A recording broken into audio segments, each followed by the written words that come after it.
Von mindestens 350.000 € Sachschaden geht die Polizei in Kassel aus, die ein Brand im Industriegebiet Papierfabrik in Kaufungen angerichtet hat.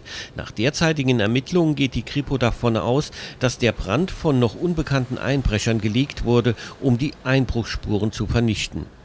In dem von einer Fremdfirma angemieteten Bürogebäude der Spedition Ulrich waren sämtliche Behältnisse aufgebrochen und durchwühlt worden.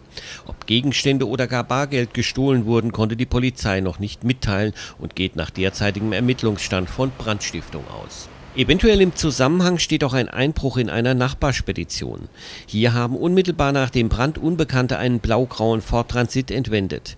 Nach Aussagen eines Lkw-Fahrers sei das Fahrzeug mit hoher Geschwindigkeit durch die geschlossene Schranke gefahren und habe sich dann vom Firmengelände entfernt.